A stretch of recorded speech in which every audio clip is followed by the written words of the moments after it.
நீதிமன்ற அவமதிப்புக்கான தண்டனையை தவிர்க்க தமிழகத்துல 5 IAS அதிகாரிகள் முதியோர் இல்லங்கள் மற்றும் ஆதரவற்றோர் இல்லங்களுக்கு செல்லுமாறு சென்னை உயர்நீதிமன்றம் நூதன தண்டனை வழங்கியிருக்கு. திருப்பத்தூர் மற்றும் வேலூர் மாவட்டத்துல தற்காலிக அரசு வாகன ஓட்டுநர்களாக பணிபுரிந்த சி. சின்னத்தம்பி, கிருஷ்ணமூர்த்தி, பி. ஆனந்தன் ஆகியோரை பணி நிரந்தரம் செய்ய கடந்த 2021ஆம் ஆண்டு தமிழக அரசுக்கு சென்னை உயர்நீதிமன்ற நீதிபதி சரவணன் உத்தரவிட்டிருந்தாரு.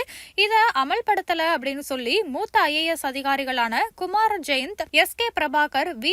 ராஜாராமன், பி. குமாரவேல் பாண்டியன், டி. பாஸ்கர பாண்டியன் ஆகியோருக்கு எதிராக உயர்நீதிமன்றத்தில் அவமதிப்பு வழக்கு தொடரப்பட்டது.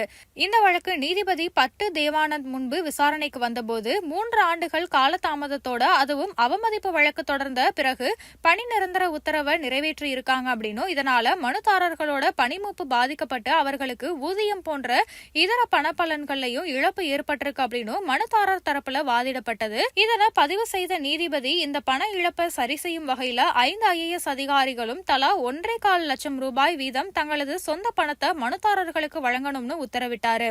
ஆனா இதற்கு அரசு தரப்புல ஏற்றுக்கொள்ள மறுப்பும் தெரிவிக்கப்பட்டது. இதனையடுத்து நீதிமன்ற அவமதிப்பு நடவடிக்கைகள்ல இருந்து தங்களை விடுவிச்சுக் கொள்ள சம்பந்தப்பட்ட 5 IAS அதிகாரிகளும் முதியோர் இல்லங்கள், அனாதை இல்லங்களுக்கு சென்று அங்குள்ள கைதிகளோட நேரத்தை செலவிடணும்னு நீதிபதி நூதன முறையில தண்டனை வழங்கி உத்தரவிட்டாரு. இதனை ஏற்றுக்கொண்ட அதிகாரிகள் தங்கள் பகுதியில் உள்ள முதியோர் இல்லங்கள், அனாதை இல்லங்களுக்கு தனிப்பட்ட நிதியிலிருந்து உணவு ஏற்பாடு செய்வதாக உயர்நீதிமன்றத்தில் உறுதியளித்தாங்க.